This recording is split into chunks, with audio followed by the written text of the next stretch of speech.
Welcome to the Bulletproof Screenplay Podcast, episode number 15. If it can be written or thought, it can be filmed. Stanley Kubrick. Broadcasting from a dark, windowless room in Hollywood, when we really should be working on that next draft. It's the Bulletproof Screenplay Podcast, showing you the craft and business of screenwriting while teaching you how to make your screenplay bulletproof. And here's your host, Alex Ferrari. Welcome, my screenwriters, to another episode of the Bulletproof Screenplay Podcast. I am your humble host, Alex Ferrari. Now, today's show is sponsored by Bulletproof Script Coverage.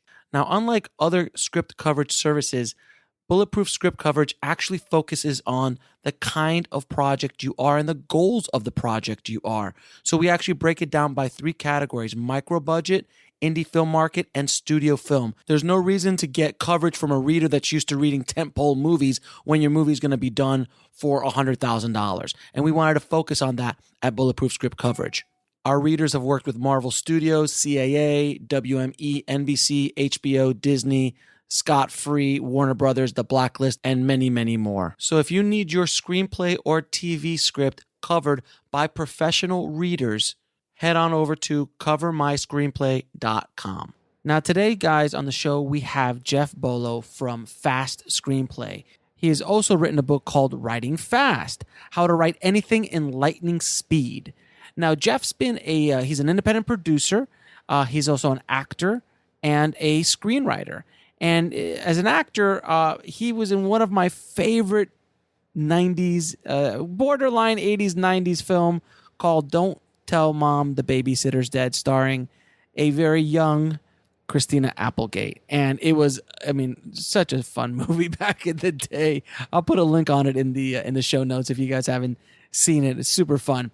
But I wanted to bring Jeff on the show because he wrote this amazing book, and he has this system called the Fast Screenplay, which is about your setup. There's 7 distinct phases. There's the setup, there's the focus, there's the apply, strengthen, tweak, alignment, and payoff.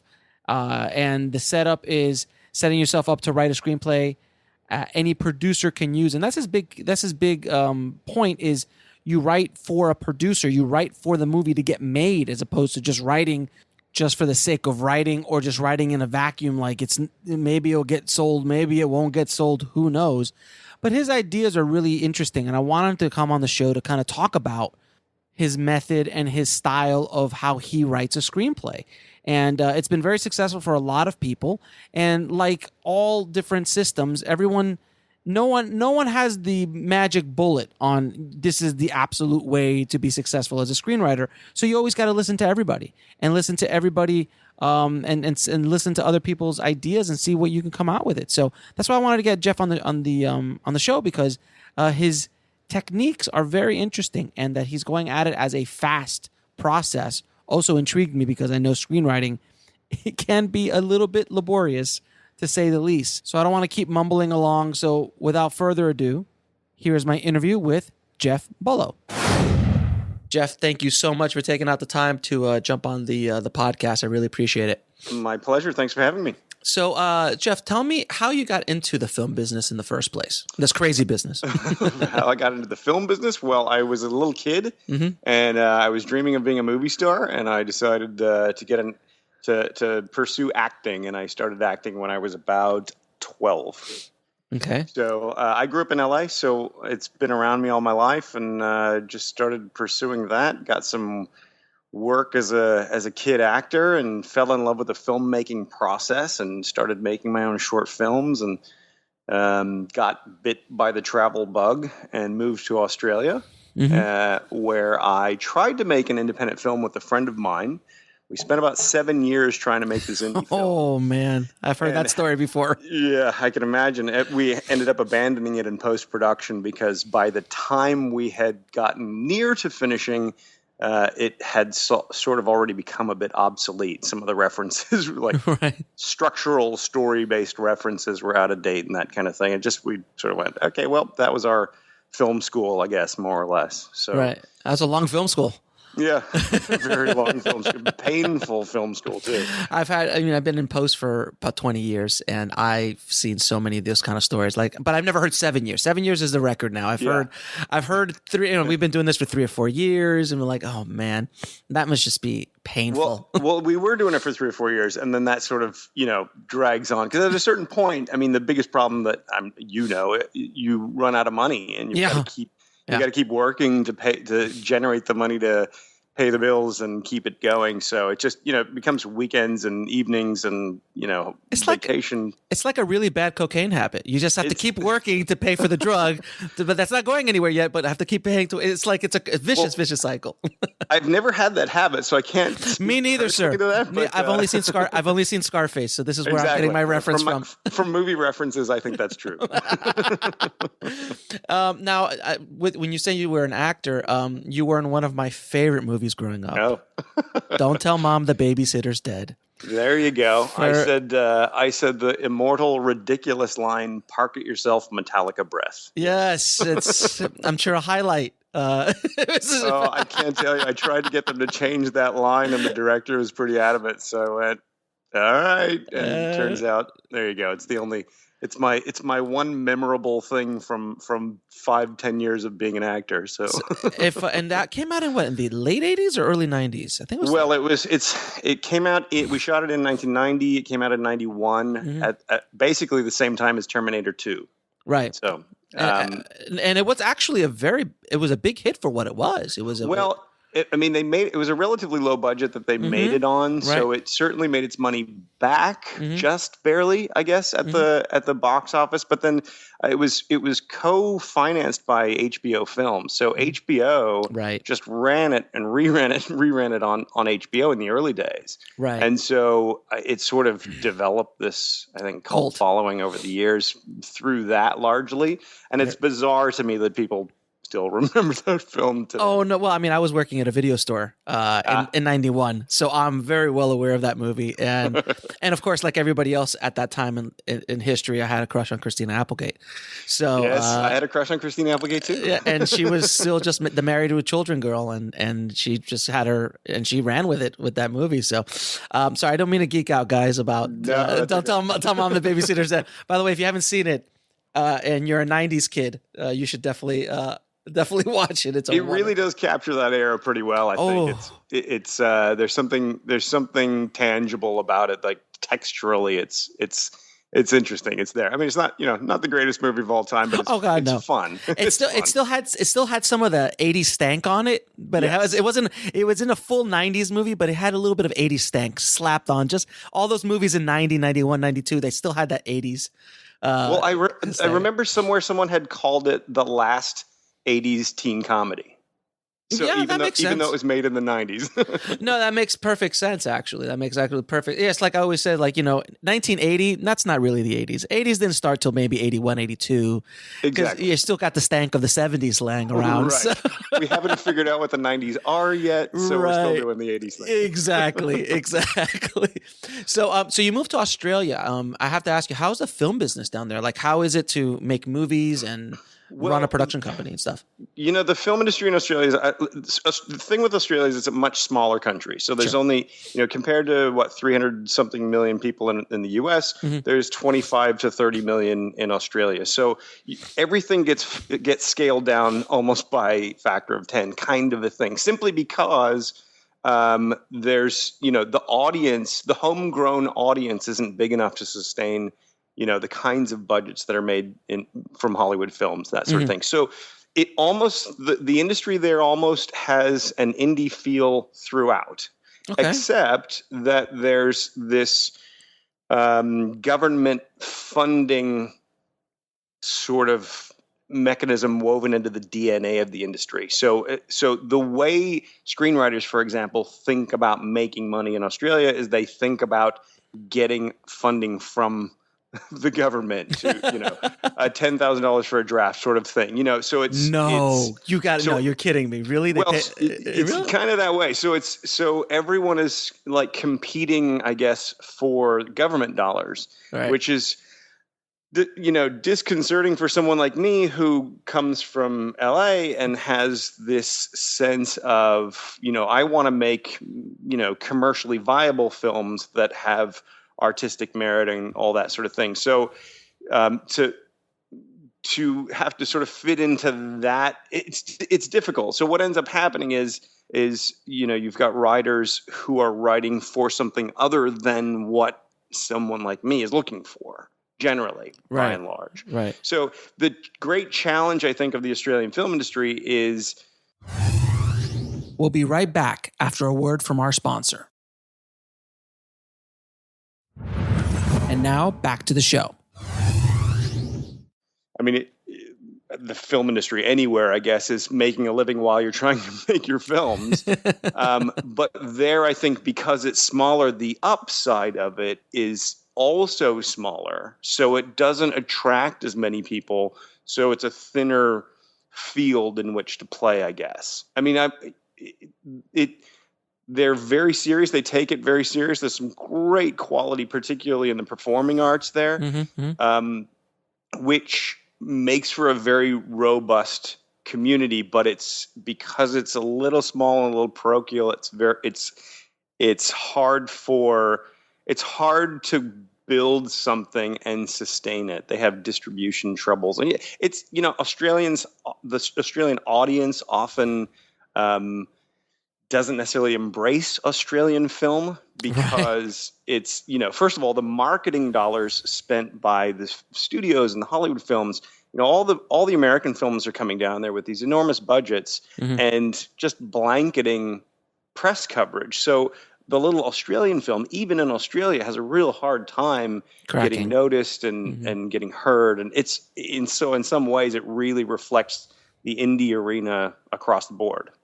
Got you. So, in other words, if you made an indie film in Australia, you would have to bring it to Sundance to be big again in Australia. Kind of, yeah. It's a little ironic that way. It's definitely true. The films that have had breakout success really actually do succeed at overseas film festivals first. Right. So, well, I remember Crocodile Dundee was the biggest hit in Australia for a long time. It was, but that's sort of a U.S. Australian co-production. Exactly.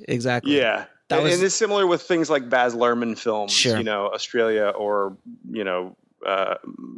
Moulin Rouge or those kind of, it's, yes, technically Australian, but most of the money comes US. From the U.S. Of course. So that if you're talking about truly Australian homegrown product, it's, the budgets are smaller and they're more niche, and it's harder to find that audience. So it's a struggle. It's a real struggle. And now, do you work in New Zealand as well? Do you jump in back and forth?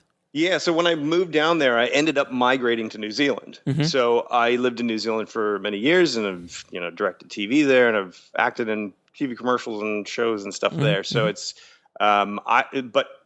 then you're scaling it down to a population of 4 million people. Right. It's even smaller than Australia. Yeah. So one of the big problems, and I think I think it gives me an interesting perspective on all this, is if your market is small, in order to make something at a larger scale or something that resonates with audiences wider, you really have to have almost a global perspective on it rather than the perspective of the local. The challenge of that is that we want to see local stories. And so if it's that whole idea of stories with universal themes, right? Like universal themes are best expressed through specific local, Right. If you tell a local story that resonates culturally, locally, there's a great film, I don't know if you ever saw it, out of New Zealand called Whale Rider. Oh, yeah, of course. It's a wonderful film. Fantastic film. It's so very specifically New Zealand. It's very specifically the Maori culture. It's very specifically, it's small and indie, but it's themes that resonate, right? So it's the parent-child relationship and the where do I fit in my culture now that the culture isn't quite what it once was, and all those kinds of themes. We can relate to that. Whether we're in Australia, whether we're in the US, we can relate to that story, but yet it's a very specific local story. I think that's a great takeaway for filmmakers. Now, what drew you to kind of get into the storytelling aspect and the screenwriting aspect of things? Well, when I was in Australia, and I had a good friend of mine down there, and I were wanting to make a film, and I was waiting for him to get his, I don't know if I can use the word shit, but waiting for him to get his ass stuff, gear, his stuff together, Exactly. his stuff together. So, I was waiting, and I just got very frustrated. I felt at a certain point that I was like, I grew up in LA, so to be sitting in New Zealand going, what am I doing here? Right. At a certain point, it's like, I just need to write something and we need to go try to make it. So I did that. I don't particularly love writing. I think I'm good at it, but it's not where my passion lies. My passion is in directing and producing. And so, so when we were in about 3 or 4 years into post-production on that film that we ultimately abandoned, I started looking for other scripts, and I put out a call. I was back in Australia at this point, put in a call Australia-wide looking for screenplays, and got in probably about 300 scripts that, knowing how hard it was for me to write, I committed to reading every word of every script that came in. Oh my gosh. And I will never do that again, because it quickly becomes apparent that most people don't know what they're doing. Of course. Here in LA as well. Here in LA as well. Absolutely. They don't have a monopoly on not knowing what they're doing. LA is very much the same way. Exactly. But as you start reading this stuff, you look at it from the perspective of the reader and the perspective of someone going, I want to make a film. Let me see if there's something that I can find out there, because I don't want to have to write something again. You start to see all the problems, and you start to realize that I can get 30 pages in and realize there's no point in reading any further. And then as you read more, you go, I really only need to read 10 pages, and I don't need to go any further. And eventually I realized that I can actually determine whether or not a script is legitimately viable in about 2 sentences. Like, it's really that easy to determine. And it's now cut to 16 years later, and my production company has a submissions form on the website, and we've had submissions from all around the world, over 25,000 submissions. And literally I have found about 20 projects. And you go, okay, at a certain point, so many it's pretty much, you can, and this is the reason producers don't want to hear the pitch. This is the reason people don't want to read your screenplay, is because 99.9% of them are awful. So it's more, not awful, but just unusable. So not a viable product. They're not viable. And even if they are viable, they're not viable for that producer at that moment. Right. So ultimately, they're kind of right to say, I'm not going to read your material, which creates that catch-22. So here I am in Australia saying, well, okay, but I need scripts. I mean, we need, what are we going to make? I don't want to sit down and, so I have this ambition to start an independent film studio that would make between 3 and 6 films a year. This was my goal back 16, 17 years ago as well. And if you've seen my TED Talk, those are the kinds of films that I want to make, right? So I had this sort of big vision for changing the future, and not changing the future, but preparing people for what's to come. Right. I want to make movies that inspire us for what I believe to be a radically different future that's on its way to us. So can you talk a little bit, because I loved your TED Talks. One of the reasons why I reached out to you, I absolutely loved your TED Talk. Can you talk a little bit can you share a few of the points in your talk to the audience? Well, so the basic idea is that there's this notion of exponential change. It's really hard for people to wrap our brains around what exponential change means. But the simplest way, I think, to grasp it is technology increases exponentially. So So if you have a computer and you use that computer to build a better, faster computer, it's going to double the output of it, right? So, but then that new computer building a new computer will double the output again. So rather than going step 1 to step 2 to step 3 to step 4 to step 5, you go step 1 to step 2 to step 4 because you've doubled to step 8 because you've doubled 10, and go on and on and on. Exactly. But this is the nature of progress. This is the nature of change. And I believe that the future is going to look radically different to today by essence, by the fact that. We'll be right back after a word from our sponsor. And now back to the show. Everything is changing on this exponential scale. So we're early in the exponential curve, which is why it doesn't seem all that groundbreaking. But if you actually go back and look at Don't Tell Mom the Babysitter's Dead, like many things about society are quite the same, but it's a dramatically different world that we live in. Oh, and Jesus, yeah. And it's going to get extremely dramatically different from here as, things like... well, look, I'll just use a perfect example. Since I live in LA, I just discovered, maybe I'm old, but I just discovered Amazon Now. Okay. And I don't know if you know about Amazon Now.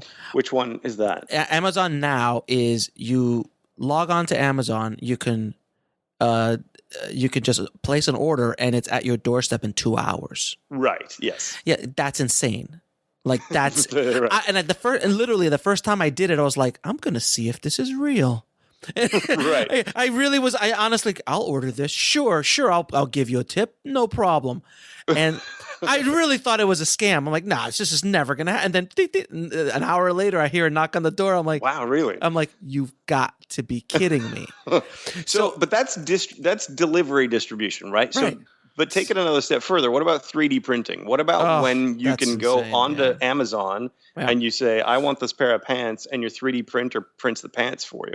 Or take it another step and say, I'm hungry right now, and the 3D printer prints a beautiful, healthy, organic meal for you. Star Trek style, right? Yeah, absolutely. And it, what was once science fiction becomes imagination to the next generation of scientists who then turn it into reality. So when we look at science fiction, we have to realize someone's getting inspired by that sci-fi. And this, if somebody sits and figures out how to make this happen, this may be our future. So it was just like what happened with Back to the Future 2. That came out in the 1990, and a lot of the stuff that they predicted came true. A lot of it didn't, but sure. There is a hoverboard. It's not like everyday stuff by Mattel. That's the one that blows up, though, right? No, not that hoverboard. There's an actual hoverboard that uses the same technology. Well, levitation technology. Right. There are trains that work on maglev. So it's insane. But I think the thing is that when the way we live our lives, because we're all sort of beholden to paying our bills and whatever. I mean, we live our lives today. We imagine that the future will look like today, but a little more gadgety and a little faster, right? But we're not paying attention to the fact that those changes are approaching. How fast they get here is anyone's guess, but I think they're approaching faster than we imagine. So, to me, I see the future as a very, very different place than what exists today in 2016. And that's basically the essence of the TED Talk, like to prepare yourself for what's coming. Well, and so the TED Talk then takes that idea and says, that this launched me into this desire to make this film studio, in part because, so I wanted to create movies and television entertainment about these ideas, but through the process of teaching, through the process of saying, okay, well, people have great ideas. I need great screenplays. How do we get them from here to here? And I sat down and I basically reverse engineer the process. Now, people don't understand this concept very well because a lot of people think Fast Screenplay is a screenwriting course, which it's not.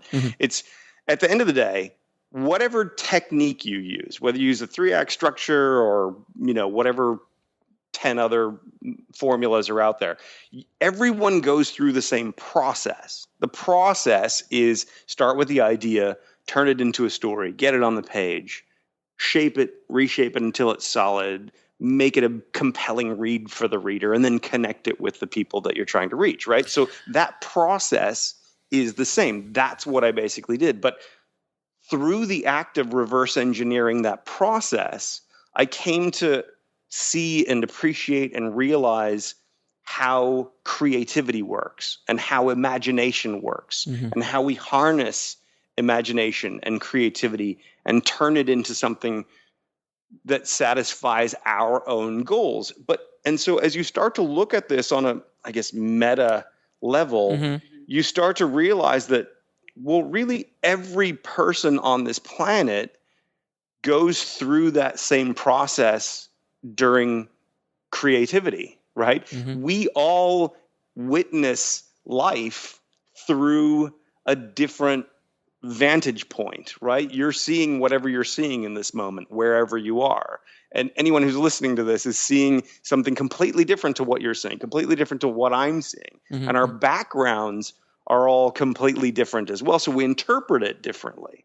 So in I guess this analogy, this metaphor that I came up with is that the earth is like a giant brain and we're like individual neurons. And so when we interact with each other, we're sparking that other neuron, right? When I say something to you that resonates with you, you go, oh, wow, that's really cool. And then you incorporate it into your thinking. And then that sort of informs where you go from there. Similarly, when you say something to me or I listen to one of your podcasts and I go, oh my God, that's so amazing. Or this person's fantastic.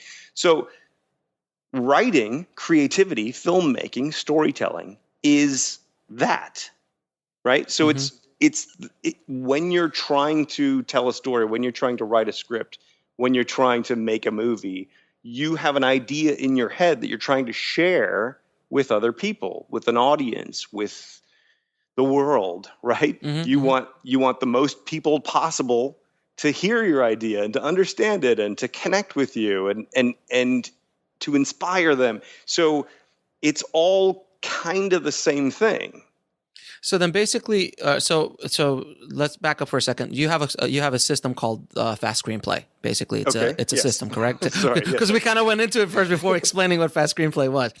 Can you break down the 7 parts, or did you already the 7-part system of Fast Screenplay? And from what I'm getting, just so I understand, it's not like how to write a screenplay. It's a different kind of process to get the idea to the final end point. Is that kind of what it is? Well, no, it's both. Okay. Let me back up a second. So Fast Screenplay. Fast is an acronym. So it's all capital letters, right? Focus is the F. A is for apply.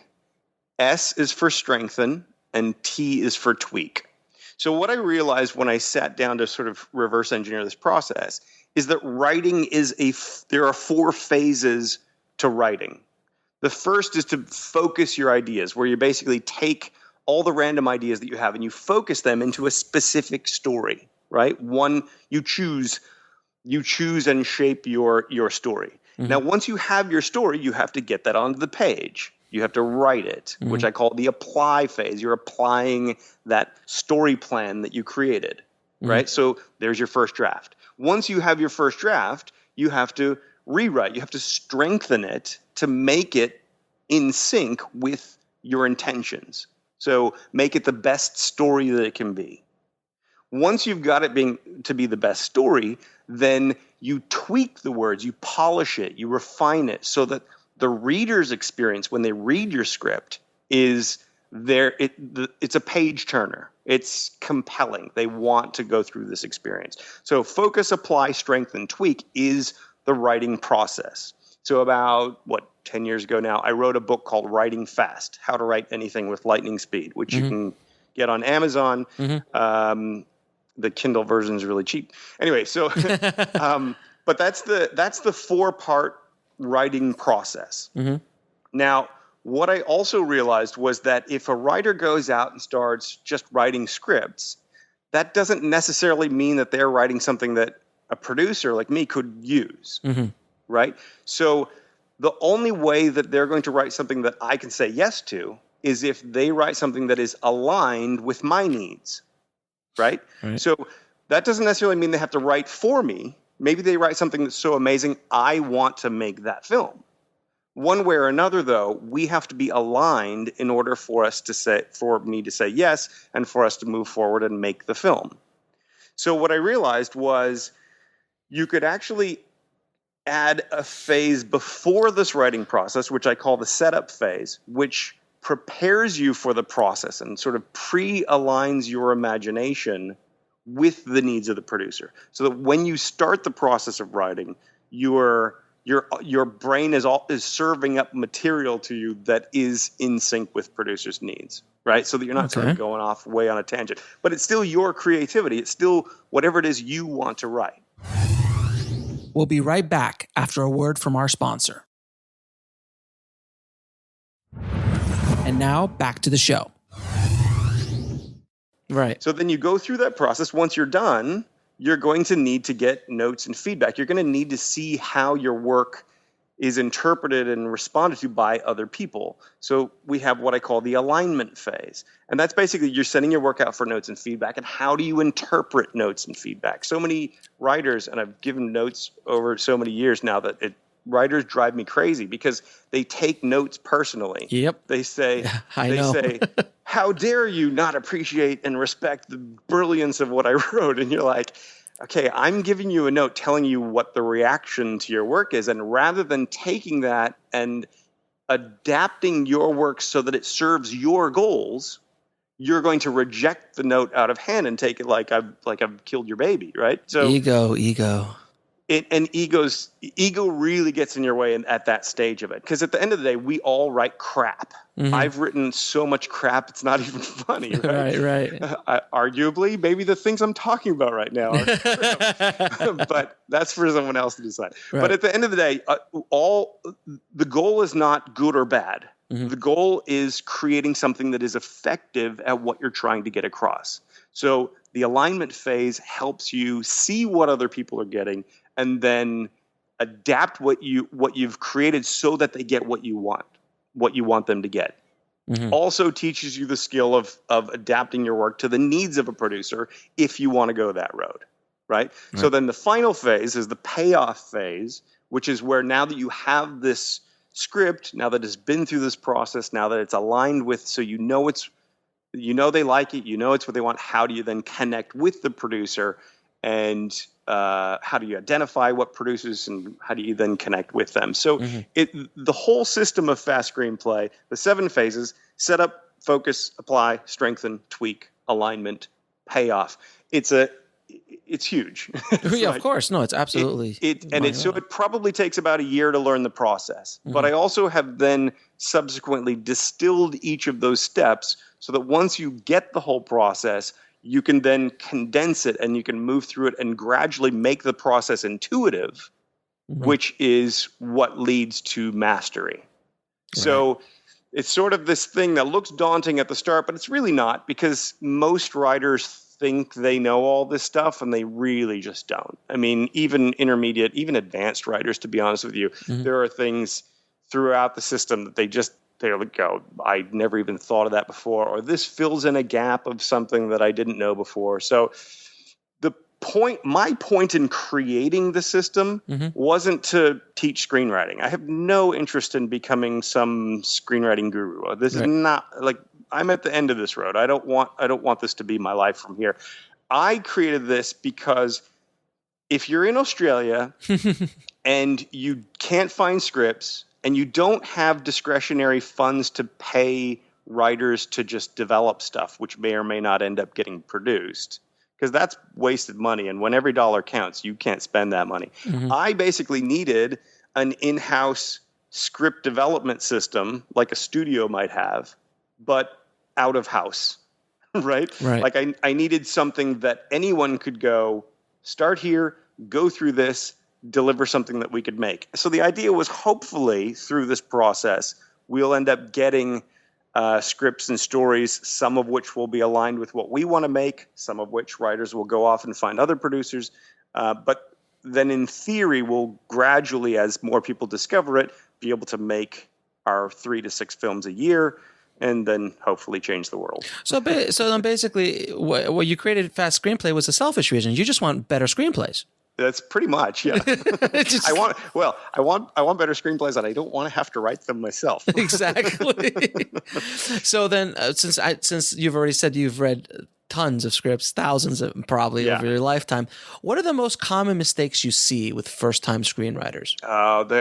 Seriously, it's across the board. You have problems of idea selection. There's like people will have an idea and the kernel of the idea is good, but then they've turned it into a story that just doesn't really make any sense or is not the best expression. Look, think about the reasons why you watch a movie and you don't like the movie. I mean, how many movies do you watch where you go, that was awesome, like that was fantastic? Like it's actually few. I just actually watched last night for the first time the Grand Budapest Hotel. I love that movie. And it was, I just loved it. Like my wife and I sat there and go, it's so unique. It's such a well-told story. It's so beautiful to look at. It's just a gorgeous film. And that's like, and it's rare. And it's rare to actually hear yourself say, that was a good movie. And then, of course, I saw Spotlight and The Big Short and a bunch of the Oscar-nominated films as well this year. But just Grand Budapest, like, we just have never got around to it. I was like, my God, that was really a good film. Well, and so if you think about then all the other films that you've seen that you sort of go, well, it was good, or it was okay, or you walk away going, geez, that was terrible. Like the reasons there are many different reasons for that. But now think about this as screenplays where you're going to have the same reaction. You're not going to like every screenplay that you read, even if a screenplay might be good. I mean, there are some awards contenders this year that it's not my thing. Right. Of course. I'm not into it. So we have that. You have writers don't grasp the essence of the character transformation. I mean, stories are about a character or a situation or something changing. So what changes? If that change happens too fast or too slow, or it's not plausible, or it's just not handled very well, all that can be problems. You have problems of dialogue, you have problems of structure, grammar. But structure, I want to be clear, just because it's not 3-act structure does not mean it has problems of structure. I think there's over-reliance on the 3-act structure. I've got a video series that I'm working on at the moment should be up end of February or so on the YouTube channel, but that addresses why our reliance on the 3-act structure is maybe a little too extreme. Right. That's one story form, but at the end of the day, a film structure has to be right for it. It has to be right for what you're trying to say and how you're trying to say it and the point and purpose that you're trying to get across. Well, yeah, like watching Pulp Fiction in a different structure. Like if you did a proper 3-act structure in chronological order, that movie doesn't have the same zing. Absolutely, that's absolutely true. So when I say that most films have structure problems, it doesn't necessarily mean that they're not adhering to 3-act though. So but yes, structure is a huge problem for a lot of writers, and also just writing style is a big thing. People don't necessarily appreciate, but if you're reading lots of scripts, there's something to be said for like a really great writing style, like something that just pops off the page and implies more than it says. There's screenwriting requires an economy of words that writers often don't fully appreciate, where in some ways you want to use 3 words instead of 10. But you want those 3 words to say more than the 10 would have. Right. So there's a lot in the white space. There's a lot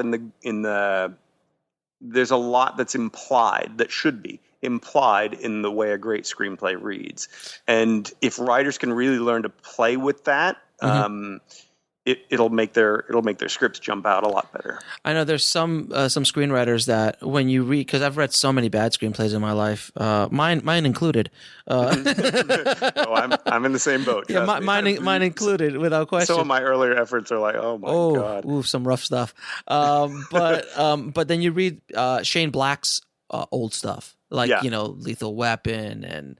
It can be a bit hammy, but yeah, no, obviously for the time period, but still, you can see that voice is so clear. Walter Hill, back in the day, John Milius, who was an insane writer, and of course Tarantino, and a million other writers. But when you start reading those guys, they all have very, very unique voices. Absolutely, and it pops right off the page. Like you read a Shane Black script, it's Shane Black. You read it, obviously Tarantino probably has the loudest of all of those voices. Yeah, but there's a danger though also with that, because often the scripts that you find online are some of the most beloved scripts that you find online are written by writer-directors, and if you're writing a screenplay on spec, if you're not going to make your own film. We'll be right back after a word from our sponsor. And now back to the show. Then you have to be careful, because there are certain things that writer-directors will do. They'll include shots, or they'll include certain language that they can get away with because they're describing how they're going to film it.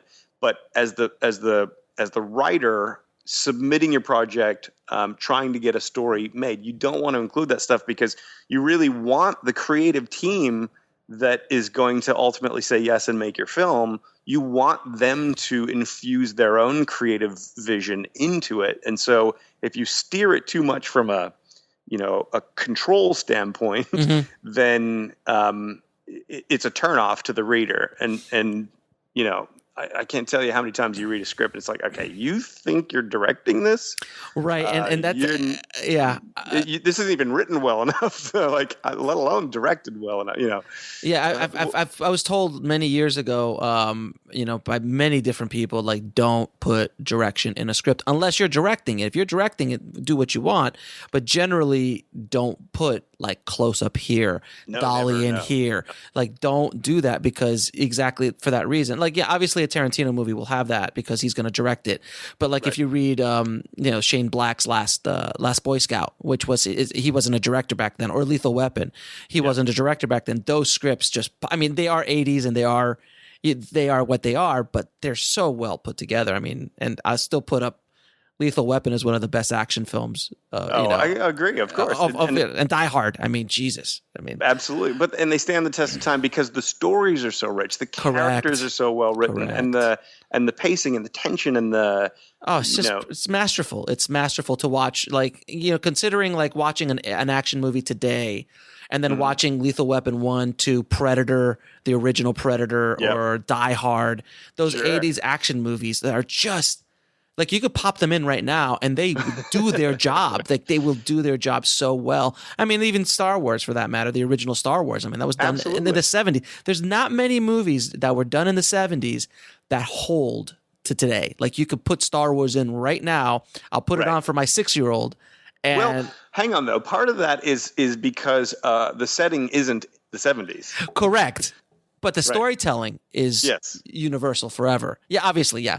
Well, but like The Godfather, you could put The Godfather on and it still holds very much, though the pacing's a little different than what people are used to today, especially now with the new 7-hour version being released on HBO of Godfather 1 and 2, which I'm really interested. I'm not sure if I have the time to watch that. Well, that's the big question then. Who has the time to watch it? Who's going to sit down and watch 7 hours of The Godfather? I think one of the frustrating things for me at the moment, though, is that we are technologically capable of making extraordinary stuff today. Oh, God, and one of the biggest, I think, letdowns is story and script development, because people are so enamored of the production process and the post-production CG and editing, all that stuff. The stuff that all you really need are the tools and you can start tinkering. when it comes to writing, we all have the tools. To start tinkering is a little harder because there's no defined shape to what it's supposed to look like. And you can write in anything. You could write on the back of a napkin at the end of the day. Right. It's not, what you write on, how you write is not the most important thing. What's important is taking that idea, turning it into a compelling story. And there's this almost pervasive attitude of well, I'm just going to bang out a script. I'm just going to spend 2 weeks or 3 weeks knocking out my screenplay and I'm ready to go. All right. And it's like you wouldn't. I remember doing a live workshop in Melbourne, in Australia once, and this woman had attended, and she was a novelist, and she made these epic fantasy novels. Like each novel would have 800 pages. She had multiple trilogies on the bookshelf at the local bookstore, and and she had come to do my screenwriting workshop because she said, in between my big 800-page novels, I usually have a month or two off, and I thought I'd bang out a script between them. Oh, wow. And I thought, okay, so I met up with her like 6 months later, and I said, "How's it all going?" She said, I was amazed to discover that it's as much work to write a screenplay as it is to write an 800-page novel. Mm-hmm. Yeah, And absolutely. if I could just let that point sink into the minds of every writer I encounter, oh my God, life would be so much better. Because if you realize that that's the amount of effort and skill and nuance that you have to use, I think you would treat the whole thing much more seriously. And if you treat it more seriously, you're more likely to create better quality. I mean, I don't know how old you are, but we're about the same vintage, I think. Probably. So you're a little younger, probably. I'm not sure. Okay, but when we were young, we probably wrote stuff. We probably tried to make stuff. You look back at it now, and it was terrible. But new writers don't have the benefit of that, so they assume that what they're creating is great, even though, like, when I create something, if I write today, I'm assuming it's not good enough. Right. I'm going into it with the assumption that I'm seeing those early drafts of stuff that I wrote 20 years ago. So, what's interesting with what you're saying? I don't mean to cut you off, but what's interesting with what you're saying is it's so true, because when I started writing at the beginning or creating things at the beginning of my career, I just assumed that they were awesome. Right. You can't not. I mean, that's kind of where the inspiration comes from. So you can't berate yourself and assume it's awful. Otherwise, you're never going to keep going. No, but there's a sense of being humbling. As life beats you down and the business beats you down as you go through it, and this is at every level. Mm-hmm. I feel that a certain time, like now, I sit down and create something. I don't assume all of a sudden it's awesome. I beat it up a lot more. I look at it more. I analyze it more to see if it's like I put it to the test to see if it holds up. Where at the first, like, you would just put something out there and you're like, oh look, and then the world will beat it up for you. Absolutely. And they'll do a great job, by the way. They do a fantastic job doing that. But I really think it's also in how you interpret things. So if when you say the world beats you down or you get beat up for your story, on some level, all that the world is really doing and saying to you is that you're out of alignment. Right. You're not what you think you're trying to achieve. You haven't presented in a way that is achievable yet. And if in general, not you specifically, but we all start to look at the negatives, at the rejections, at the no's, at the criticisms. If we look at that through that filter of, well, okay, so the thing that I put out there didn't resonate. Why? I think it will help us improve. It helps us adapt, refine, because ultimately success is available to absolutely anyone who wants it. Yep. It really is, because all that you have to do is not give up. That's it. I like to say there's only two outcomes for screenwriters. Either you're going to see your script made into a movie, or you're going to quit. That's it. There's no other option. Mm-hmm. No, If someone says absolutely. no, then you adapt, you refine, you keep persisting until you get it made as a movie. You know, I've used this example on the show before, but The Matrix. Yes. I heard the story of The Matrix on a documentary I was watching probably like a year ago or something, and what I found out was that the script was, so obviously revolutionary, and the story was so out there that people didn't really understand it. It took so long to get it made. It took about 4 to 5 years Yep. to get made. And in that time, they shot Bound. The Wachowski brothers at the time shot Bound to kind of prove that they could direct it. But during that 5-year period, they were beating the hell out of the script. Yep. They were rewriting it and rewriting it. So by the time they finally got to make it, that was the tightest script in the world. Absolutely. They beat that thing up so much. So by the time it got released into the world couldn't do any more beating. They couldn't Right. tear it down. They've made something so structurally sound that there's nothing you can do to tear it down. It was just it's like Shawshank Redemption. You watch Shawshank Redemption, you just go, Flawless. I can't. Yeah. I can't say. Though anytime I feel bad, I do look up bad review Shawshank Redemption, and there are some, by the way, and I love reading them because they're just like, you idiot. Well, this is an interesting point because ultimately, I used to use exactly that as an example in my live workshops. I would say, ultimately, We'll be right back after a word from our sponsor. And now back to the show. there will always be people who hate what you do. There will Always. always be people who try to knock you down, or not even maliciously. Maybe they just genuinely don't like it. Don't float your boat, But right? that's okay. I mean, if you go back to that brain metaphor analogy, not everything that you put out into the world is going to electrify all the other neurons in the system, right? No. It's only all that matters is that it lands with where you're trying to land it, Exactly.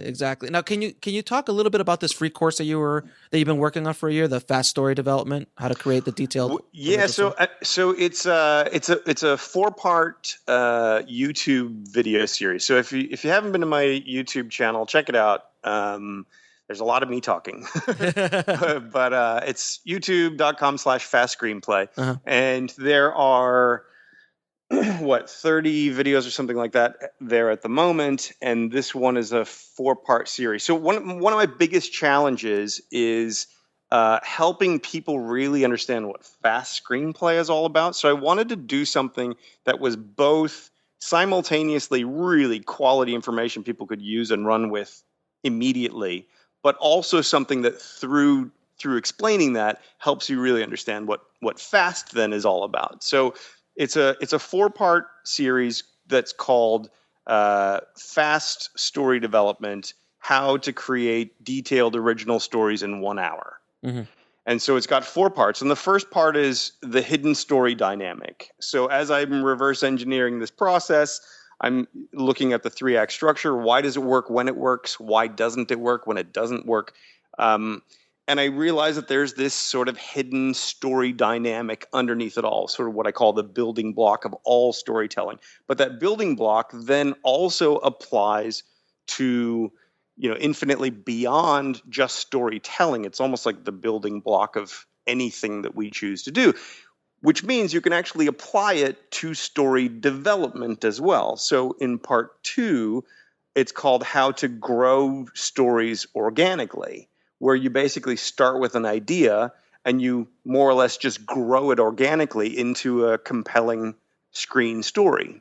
Mm-hmm. So I walk you through that. Now, once you've walked you through that, then part 3 is how you can do that entire process in 1 hour. So I walk you through that. And then part 4 is why you'd even want to do this, why speed actually turns out to be the key to writing success. Mm-hmm. So each one's like about 10 minutes, a little less than 10 minutes long. Okay. And they're full of animation and all this stuff, which is what has been taking me so long. Firstly, nailing it down so it the pacing and all the normal stuff. Make sure that it's effective and entertaining, but also that it is legitimately helpful. I think all 4 episodes are just packed with stuff that people will be able to use immediately, whether they continue on to Fast Screenplay or whether they go off and do their own thing. My goal has never been to be a screenwriting teacher. So ultimately, if you don't join me, that's not the end of the day for me. Fast is not about making a profit. All proceeds that come into Fast get reinvested into Fast to make it bigger and faster and to make it, expand it exponentially, as you said. Yeah, exponentially, eventually, yeah. So it's, I want to make my money off of the movies that I make eventually, right? So I'm not, I don't take a salary from Fast or any of that stuff. That I really want people to do Fast because it's going to help them get where they want to go. Fast. Yeah. Well, yeah. Ultimately, Fast has multiple meanings. There's the idea of writing it fast, but really there's no point in writing something fast if it's crap, right? So the only Fast Screenplay actually refers to the speed at which the screenplay reads. So when I, as a producer, if I'm looking at a screenplay to evaluate it, if it's a slow read, there's no way it's going to be bought. It's just not going to happen. Right. Like, if it's a fast read, that means it's a page turner. That means it's grabbed me. It's pulled me in. I'm there. I want to see what happens next. So a fast screenplay is a screenplay that reads fast. It's a screenplay that people want to find out what happens next for. That's what everyone wants to write. That's what you should want to write. Now, writing that fast requires mastering a whole lot of skills and nuances and details, character structure, theme, setting, all that stuff, right? So to master it, it's going to take a little bit of time. So you go through the Fast Screenplay system, which is the acronym, which is the system and the process itself. Well, we come to the part of the show that I ask the same 3 questions to all of my guests. So these are the toughest questions you'll ever have. So prepare yourself. I didn't listen to other ones to prepare. So this is new to me. Okay. What is the lesson that took you the longest to learn in life or in the film business? The lesson that took me the longest to learn.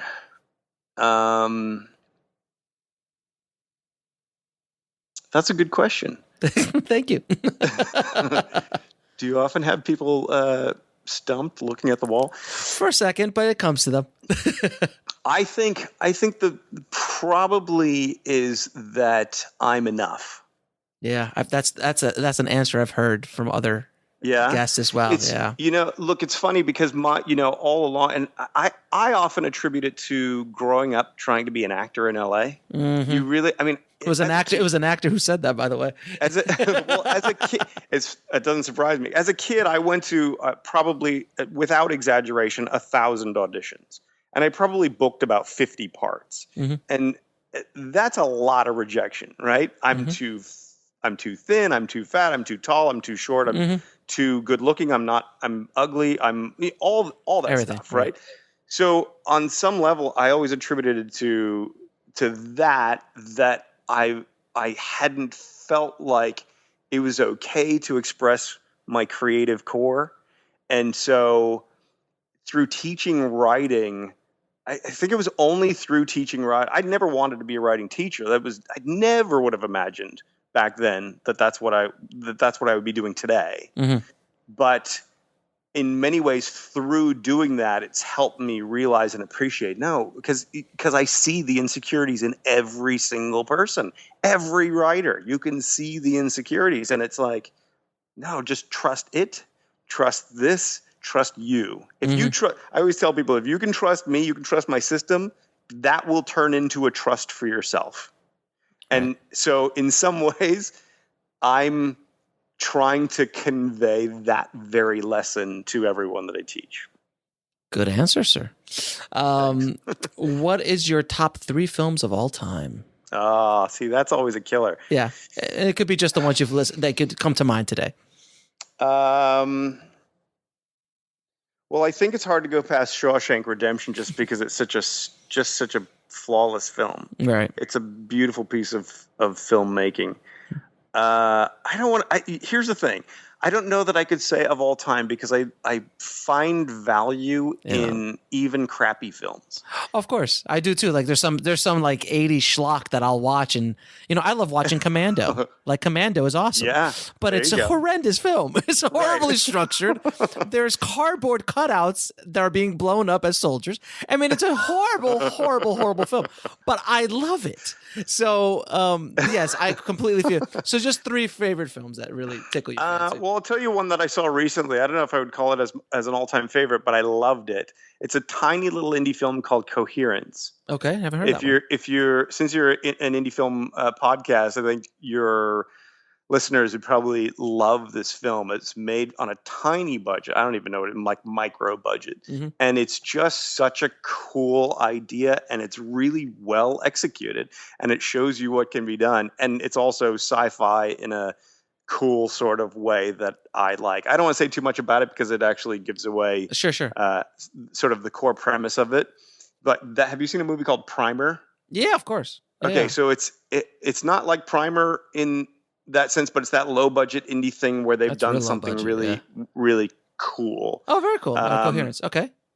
Yeah, I mean, I'm a huge sort of time travel and sci-fi nut. I love those kinds of stories. So Back to the Future, obviously. Back to the Future is there's another flawless film. There are some films that literally they are flawless. You can't pick it apart. Nothing you would change, even down to the twitch on the actor's face. Like it's just flawless. So we'll be right back after a word from our sponsor. And now back to the show. Yeah, those are three right there. Yeah, I don't want to beat you up too much. But I have a very wide variety of. I like obscure films and foreign. You know what another one is? Great one is Cinema Paradiso. Oh, I love Cinema Paradiso. Yeah, if any film lover, any movie lover, would love. Well, maybe that's it. That. Yeah, you just got film lover. Yeah, as a film lover, you just watch that. And you just go, "Aw." I'll tell you another good one is Living in Oblivion. Oh, I love Living in Oblivion. Anyway, so we're gonna get on to that. Yeah, if you're a filmmaker, everyone out there, you must look for a movie called Living in Oblivion. I'll put it in the show notes. Oh my! It is Steve Buscemi, early Steve Buscemi. It's a movie about making movies, and Peter Dinklage has the greatest bit part in the history of time. And my favorite part one of my favorite parts is when the grip pulls out the screenplay and gives it to the producer. Exactly. He's like, I have this screenplay I've been working on. And I'm like, I tell you how often that happens? Oh my God. But he carries the screenplay in his back pocket. That's what I remember. It was so vividly. It's like, he just like busted out and gives it to him. State and Maine is another great one. State and Maine is fantastic. State and Maine is another great movie. A movie about movie making is absolutely brilliant. Who was that? Mamet, right? That was Mamet, wasn't it? Mamet, Philip Seymour Hoffman, and Alec Baldwin's the actor. Oh, so brilliant. That's wonderful. And then, can you name one really underrated film? We probably did there a few. I'll tell you know what I'm going to go on record as saying: Star Wars: The Force Awakens. Very underrated film, is it? No spoilers, but go ahead. That movie has gotten a lot of flack from especially from industry people or people who are saying that it's just a rip off of A New Hope, and that it's not. Here's the thing about that movie. I love that you've called this the most underrated film. I love it. Only because I know there's a lot of haters about that film. But you're going to look at this film after the next two come out and see brilliance in The Force Awakens that you can't see right now. Because one of the whole sort of principles upon which everything I do is built is the notion of setup and payoff. Yeah. I believe that is sort of the core of it all, right? So everything is either setup or payoff. And that movie is setup, and it's fantastic. It's just going to pay off in amazing.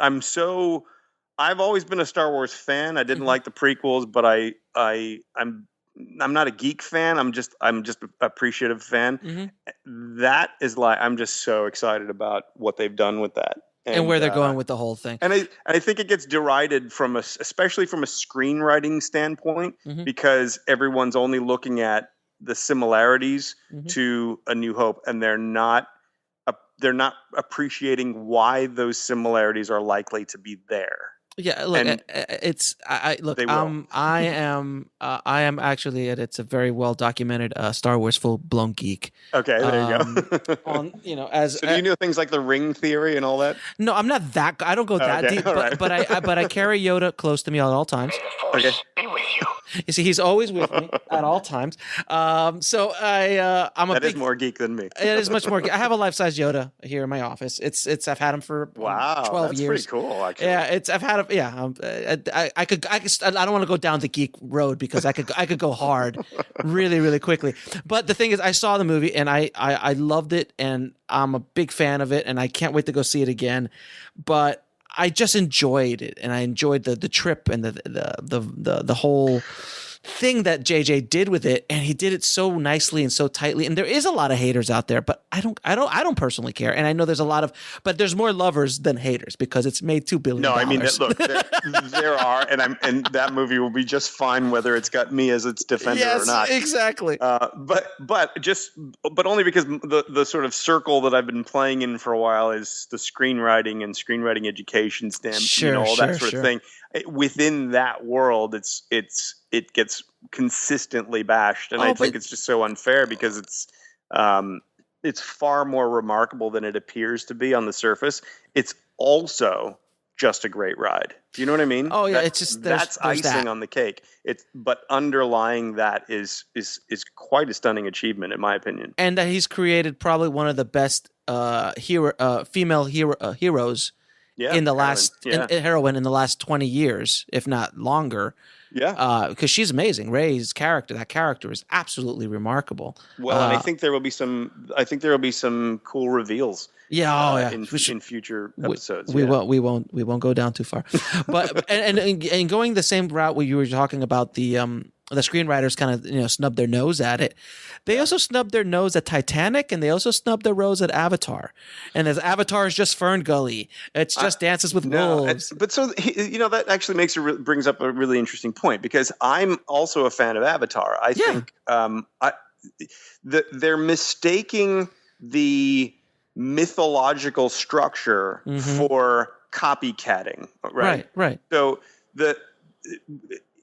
in the hands of a hack writer, a truly hack writer, he would copy Fern Gully, and it would not have the same resonance as Avatar does. But what Cameron has done, Cameron's an exceptional film. I mean, not just box office successes, he's but an amazing filmmaker. He actually is really good at what he does. Yes, and he's another one that gets derided a lot.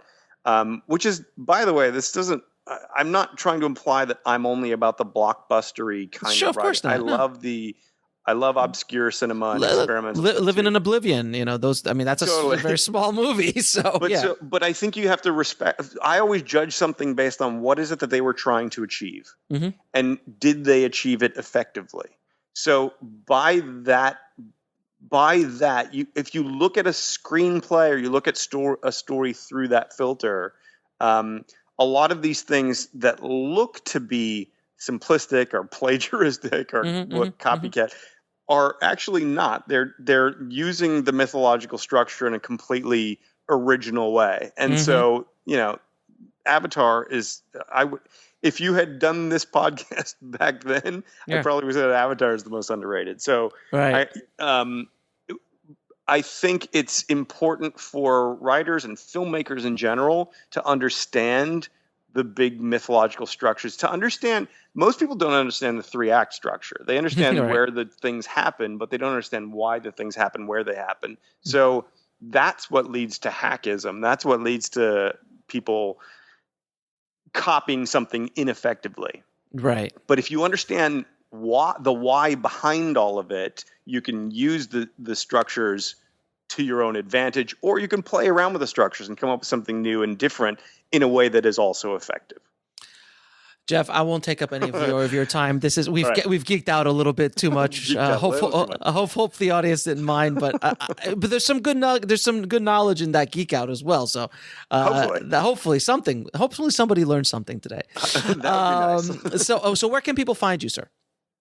Probably the easiest place is to go to fastscreenplay.com or the YouTube channel, youtube.com/fastscreenplay, or just Google my name or Writing Fast or Fast Screenplay. Great. And I'll have links to everything we've discussed in the show notes, as always, guys. So sounds good. Jeff, thank you again so much for taking out the time, man. I really appreciate it. I appreciate it. I had a great time. I hope you guys learned something from that episode. Jeff was a ball to talk to, man, and we did geek out a bit on the show, so please forgive us. But I think there's some knowledge that got mixed in there somewhere with all that geeking out. So I hope you guys enjoyed it. And if you need the show notes, just head over to indiefilmhustle.com/BPS015. And if you haven't already, just head over to screenwritingpodcast.com and leave us a good review. It really helps the show out a lot. It is a new show, and every review helps us in our iTunes ranking. So please go leave us a 5-star review. I really, really appreciate it. And as always, keep on writing, no matter what. Talk to you soon. Thanks for listening to the Bulletproof Screenplay podcast at bulletproofscreenplay.com. That's BULLETPROOFSCREENPLAY.com.